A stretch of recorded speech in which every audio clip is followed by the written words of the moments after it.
Good morning बच्चों। कैसे हैं सभी लोग? अपनी कार्यपत्रिकाएं कर रहे हैं ना आप लोग? वेरी गुड, बहुत अच्छी बात है। चलिए हम अपनी हिंदी की क्लास शुरू करते हैं। आपने पाठ 1, 2, 3 किया। अब आपका है पाठ 4, जो है एक बहुत अच्छी कविता जिसका नाम है तितली। तितली, ठीक है। चलिए अब हम पहले इस कविता को पढ़ेंगे और आप भी मेरे साथ साथ पढ़िएगा। स्टार्ट करते हैं। चलिए, इसको शुरू करने से पहले बताइए, तितली किस किस को पसंद है? हम सबको अच्छी लगती है क्योंकि उसके अंदर बहुत सारे रंग होते हैं। उसके अंदर होते हैं जो रंग इंद्रधनुष के अंदर होते हैं, यानी रेनबो के अंदर जो रंग होते हैं, वो सभी रंग आपको तितलियों के अंदर मिल जाएंगे। तो हम स्टार्ट करते हैं तितली को पढ़ना। चलिए, बहुत ध्यान से पढ़िएगा, शब्दों को ध्यान से देखिएगा और पढ़िएगा मात्राओं के साथ में। दूर देश से आई तितली, चंचल पंख हिलाती। दूर देश से आई तितली, चंचल पंख हिलाती। फूल फूल पर कली कली पर इतराती इठलाती। यह सुंदर फूलों की रानी, धुन की मस्त दीवानी। हरे भरे उपवन में आई, करने को मनमानी। एक बार फिर करते हैं। दूर देश से आई तितली, चंचल पंख हिलाती। फूल फूल पर कली कली पर इतराती इठलाती। यह सुंदर फूलों की रानी। तितली को फूलों की रानी बोला जाता है। यह सुंदर फूलों की रानी, धुन की मस्त दीवानी। अपने में ही मस्त रहती है, अपनी धुन में इधर से उधर, इस फूल से उस फूल पर घूमती रहती है। हरे भरे उपवन में आई, करने को मनमानी। एक उपवन है, एक बगीचा है, एक बाग है, जिसमें वो अपने मन की इच्छा से इधर से उधर, उधर से इधर घूम रही है। कितने सुंदर पर हैं इसके, पर यानी पंख। कितने सुंदर पर हैं इसके, जगमग रंग रंगीले। रंग रंगीले यानी सभी रंगों के साथ में। लाल हरे बैंगनी बसंती, काले नीले पीले। कितने सुंदर पर हैं इसके, जगमग रंग रंगीले। लाल हरे बैंगनी बसंती, काले नीले पीले। कहाँ कहाँ से फूलों के रंग, कहाँ कहाँ से फूलों के रंग चुरा चुरा कर लाई। आते ही इसने उपवन में कैसे। डाल डाल पर पात पात पर, डाल डाल और पात पात, हर डाली के हर पत्ते पर। डाल डाल पर पात पात पर यह उड़ती फिरती है।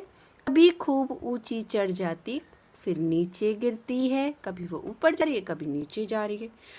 हर डाली के हर पत्ते पर उड़ती है, बैठती है, ऊपर जाती है, नीचे जाती है। कभी फूल के रस पराग पर, कभी फूल के रस पराग पर रुककर जी बहलाती। कभी कली पर बैठ न जाने गुपचुप क्या कह जाती।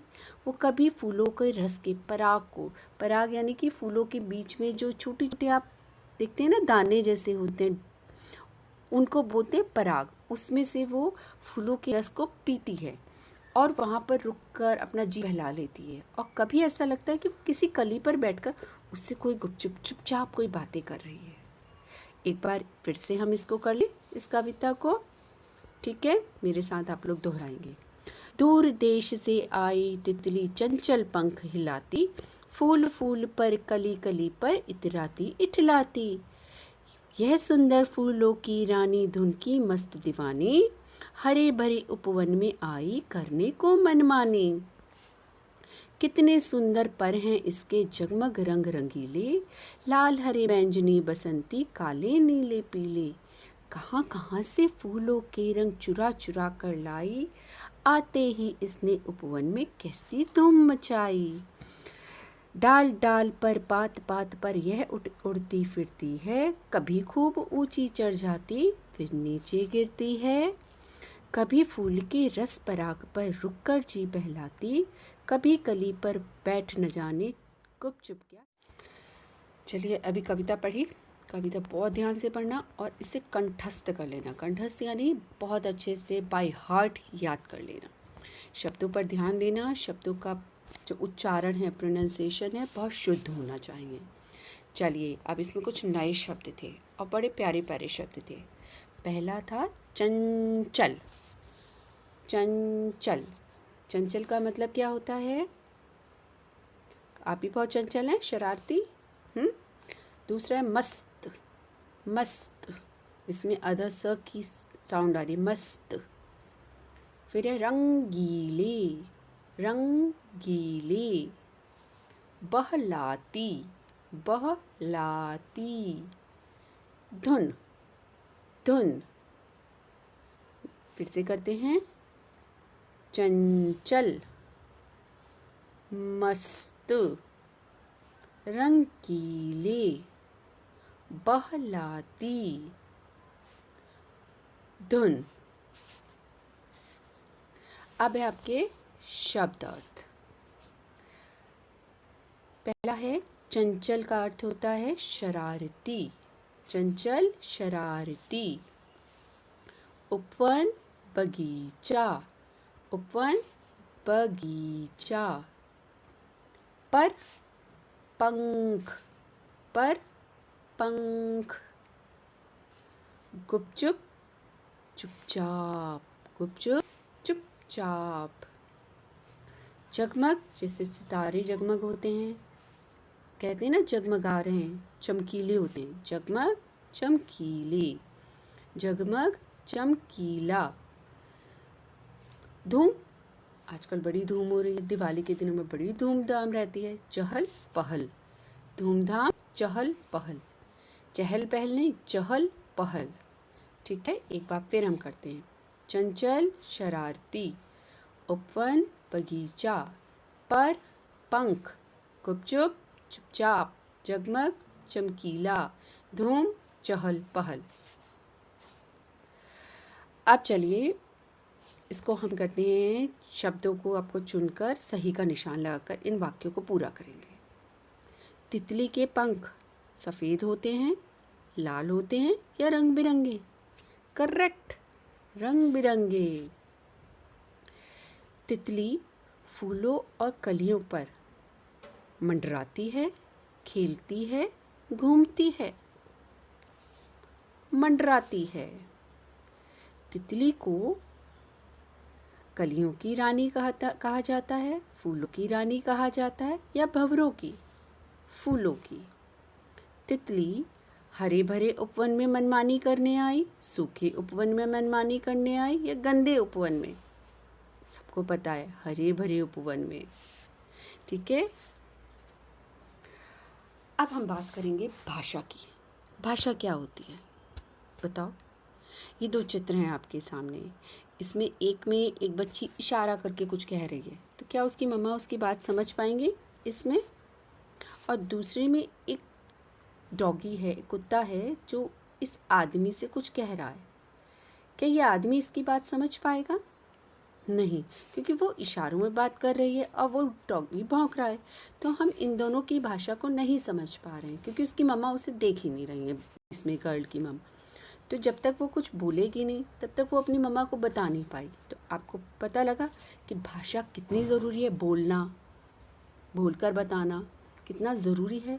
तो बोलना हमारे लिए बहुत ज़रूरी है। बोलने से ही हम अपनी बात को दूसरों तक पहुंचा सकते हैं। ठीक है, बोलने से ही हम अपनी बात को दूसरों तक पहुंचा सकते हैं। अब देखिए बच्चों, बोलना हमारे लिए बहुत ज़रूरी है, सबको पता है। अब यहाँ देखिए, दो दोस्त हैं, मित्र हैं। ये दोनों आपस में बातें कर रही हैं कि अरे रिया, तुम्हारी गुड़िया तो बहुत सुंदर है। तो रिया कहती है, हाँ, कल ही मेरी नानी लाई हैं। अब इसमें रिया ने सुना किसकी बात को? अपनी इस फ्रेंड की बात को सुना, इसीलिए वो समझ पाई। अगर रिया बोलती ही नहीं तो, अगर उसकी रिया की फ्रेंड बोलती ही नहीं तो रिया को कैसे पता लगता?